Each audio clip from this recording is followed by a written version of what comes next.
नमस्कार, बुलेटिन में आपका स्वागत है। मैं हूं आपके साथ आशीष प्रमोद गोस्वामी। बुलेटिन की शुरुआत करेंगे खबर की असर के साथ, क्योंकि जी मीडिया की खबर का हुआ असर। शहर की प्राइम लोकेशंस पर सरकारी विज्ञापन साइट पर लगे दुष्कर्म के दोषी आसाराम के होर्डिंग्स को अब हटा दिया गया है। जी हां, खबर प्रसारित हुई। खबर प्रसारित होने के बाद नगर निगम की टीम ने जेल में बंद आसाराम की फोटो लगे होर्डिंग्स को हटा दिया है और उसकी जगह फिर से सरकारी योजनाओं वाले विज्ञापन वाले होर्डिंग्स यहां पर लगा दिए गए, जो इस वक्त तस्वीरों में आप देख पा रहे हैं। लेकिन सवाल यह है कि आखिर किसकी परमिशन से प्राइम लोकेशन पर सरकारी साइट पर ये होर्डिंग्स लगाए गए? क्या आयोजकों पर एक्शन होगा? दरअसल 14 फरवरी को सूरज मैदान आदर्श नगर में आओ मनाए मातृ पितृ पूजन कार्यक्रम को लेकर ये होर्डिंग्स लगाए गए थे, जिसमें दुष्कर्म आरोपी आसाराम का फोटो भी है। योग वेदांत सेवा समिति राजस्थान का कार्यक्रम जो है वो इसके आयोजक है। जी मीडिया की खबर का असर हुआ है, होर्डिंग्स हट गए हैं, फिर से सरकारी विज्ञापनों वाले होर्डिंग्स यहां पर लग गए हैं। लेकिन सवाल भी है जो हम लगातार पूछ रहे हैं। सरकारी साइटों पर दुष्कर्म के आरोपी आसाराम के होर्डिंग लगने की खबर जी मीडिया पर जैसे ही प्रसारित हुई, उसके बाद सरकारी महकमे में हड़कंप मच गया और सहकार सर्किल स्थित जो 2 सरकारी साइट है, जहां कुछ अनुयायियों ने आसाराम के होर्डिंग्स लगा दिए थे जो दुष्कर्म के आरोप में जोधपुर जेल में बंद हैं, उनको नगर निगम के जो विजिलेंस विंग है उसने हटा दिया है।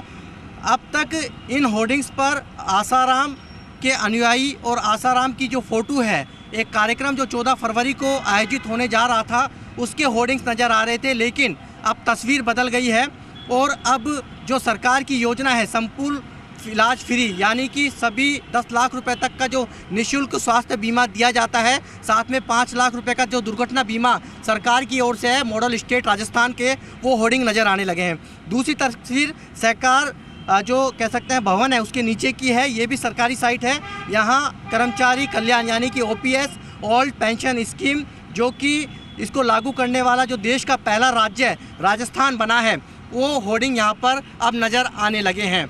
जी मीडिया ने खबर प्रसारित की थी कि जो दुष्कर्म के आरोपी हैं, जिन्हें जो 10 साल से जोधपुर के अंदर जेल में बंद है और हाल में ही जो गुजरात के गांधीनगर कोर्ट ने भी उन्हें उम्र कैद की सज़ा सुनाई है, उनके होर्डिंग्स प्राइम लोकेशन पर सरकारी साइटों पर लगा दिए गए हैं। लेकिन सवाल ये था कि आखिर वो किन की परमिशन से लगे थे, ये सवाल लगातार जारी रहेगा। और क्या जिन लोगों ने इस होर्डिंग्स को लगाया है, भले ही नगर निगम प्रशासन ने इन होर्डिंग को हटा दिया हो, लेकिन जिन लोगों ने ये होर्डिंग्स लगाए सरकारी साइटों पर, क्या उनके ऊपर भी एक्शन लिया जाएगा? कैमरामैन विजय करण के साथ दीपक गोयल, जी मीडिया, जयपुर। दीपक हमारे सहयोगी फोन लाइन पर भी कनेक्ट है, उनसे बातचीत करते हैं। दीपक, जाहिर तौर पर हमने खबर चलाई, प्रसारित की, खबर का असर भी हुआ, आपकी रिपोर्ट भी हमने दिखाई, लेकिन सवाल यही है जो हम बार बार पूछ रहे हैं कि ठीक है होर्डिंग लगी, होर्डिंग हटी भी, लेकिन लगाई किससे पूछ के? अगर लगाई तो कार्रवाई होगी कि बस ऐसे निकल जाएंगे सब?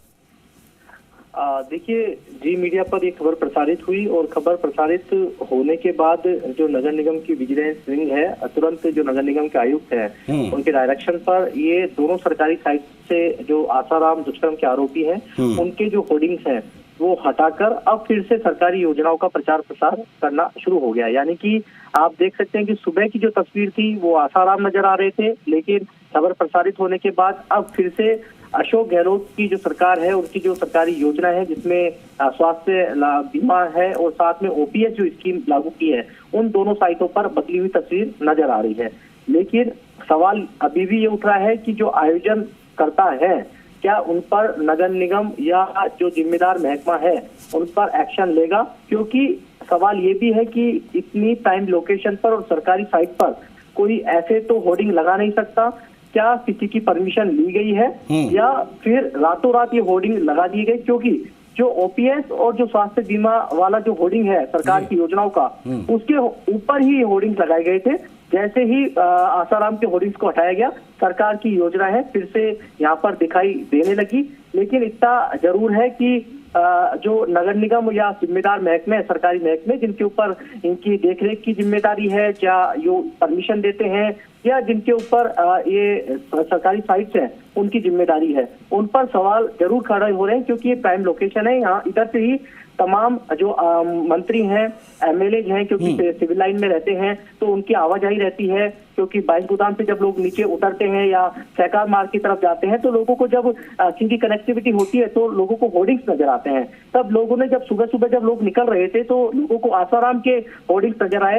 ये चर्चा का विषय बना हुआ था और चर्चा का विषय ये भी बना हुआ है, भले ही नगर निगम प्रशासन ने इन होर्डिंग्स को हटा लिया हो और फिर से एक नया पर्दा यहाँ पर लगा दिया गया हो कि सरकार की योजनाओं का, लेकिन सवाल यही है और सवाल हम भी यही पूछ रहे हैं, क्योंकि हालांकि आज अवकाश का दिन है, कि जिन लोगों ने, जिन आयोजक या आयोजनकर्ता हैं जिन्होंने ये होर्डिंग्स लगाई और जिन्होंने हिमाकत की, क्या उन पर एक्शन लिया जाएगा? ठीक है, बड़ा सवाल है दीपक, और बहुत शुक्रिया आपका तमाम अपडेट्स के लिए, तमाम जानकारियों के लिए।